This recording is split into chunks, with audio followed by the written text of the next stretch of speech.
socdaal diblomaasiyadeed oo ay ku mariyaan qaar ka mid ah wadamada daneeya arrimaha Soomaaliya si adduunku wax uga bedelo kaalinta siyaasadeed ee Soomaaliya oo imika u muuqanaysa mid u baahan wax aan ahayn hadal oo ku saleysan ficil sida uu yiri wasiir ku-xigeenka wasaaradda xoolaha ee dowladda Kenya Aadan Bare Ducaale oo waraysi aan kula yeelanay xarunta wasaaradda xoolaha ee dowladda Kenya.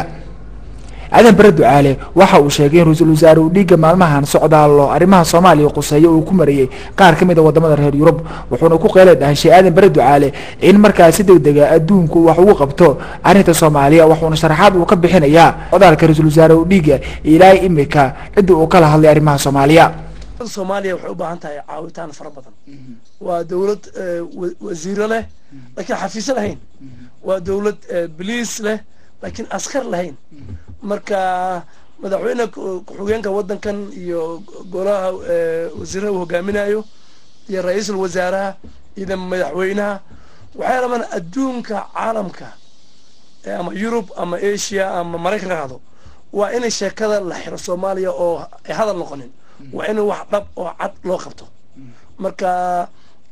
prime minister Talyaaniga Ingiriiska Yurubta beeshara Yurub Mareykanka waxaan leenahay waqti badan ayaa Soomaaliya ka hadasheen waxa loo baahan yahay dhabti dawladda wax u qabta dawladda lacagsiya dawladda hubsiya dawladda xoogeysta ee wadanka hab maamusho dawladda xoog ay qabin xog ma hayn karto ra'iisul wasaare Odinga ilaa hadda yuu la hadlay arrimahaas ma kala hadlay madaxda la kulmiyaa kamid ah ra'iisul wasaaraha maanta jaraa'id Kenya markaysay wuxuu shir weyn la yeeshay madaxweynaha Jarmalka wuxuu shir la yeeshay chancellor Merkel iyana Jarmalka waxaa lagu wadaa inuu imaado wadanka Ingiriiska uu la yeesho ra'iisul wasaaraha Ingiriiska iyo beesha Yurub socodkiisa ku saabsan sidii xal diblomaasiyad Soomaaliya loogu ololeyn lahaa marka Kenya waxay u horseetay inay u ololeyso Soomaaliya. madaxweyne ku-xigeenka wadanka Kenya Kolese Musyoka ayaa lagu wadaa in dhawaan isna uu boqolo Talyaaniga isagoo socdaalkiisana ku soo gabagabay doono wadanka Ethiopia isagoo dhamaana kala hadlaya arrimaha Soomaaliya. Aadan Bare Ducaale ayaa marka la sharaxaya socdaaladan waxa imika ku soo beegay dhaqdhaqaaqan ay dawladda Kenya bilowday waxa kamid ah Soomaaliya siyaasiyeeda 20 sano wuxuu soo maray wajiye far badan had wajiga uu soo maray waa waji xun waa waji dad badan ku dhamaadeen waa waji wasiir lagu dilay waa waji intaasoo milyan oo Soomaali oo caruur iyo haween iyo dad waayeel ay ka barakaceen oo waxa dhacday waqti xun oo humanitarian crisis marka dawladda Kenyana nabadgelyada Soomaaliya horumar bay u tahay nabadgelyada Soomaaliya nabadgelyo u tahay Kenya marka Soomaaliya oo burburta oo noqotay sida Afghanistan ama sida Pakistan ama sida wadamada leeyahay dawladaha ma jiro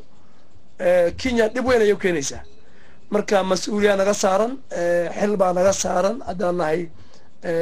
dawlad hadaan nahay wadan inay sheekada Soomaaliya ay noqoto sheeka xoog leh oo loo guntado oo loo dhaqaaqo oo sheekada awal iska sheeka beenbeen oo ninkii rabo oo xaq ay ka tahay oo lillaah ay ka tahay inuu Soomaaliya wax u qabto waa inuu hadda soo baxo Kenya ayaa dhawaan iska diiday qeyladaan qayb ay ka ahayd oo dawladda Soomaaliya wadamada dariska ay kaga dalbanaysay in taageero military ay la soo gaaraan balse tani waxay u muuqanaysaa in ay dawladda Kenya ay kaga jawaabayso socdaalo dhinaca diblomaasiyadda ah oo adduunka ay kala hadlayso arrimaha Soomaaliya. Absaar Daar Sabriye Universal TV Nairobi. deeq bixiyayaal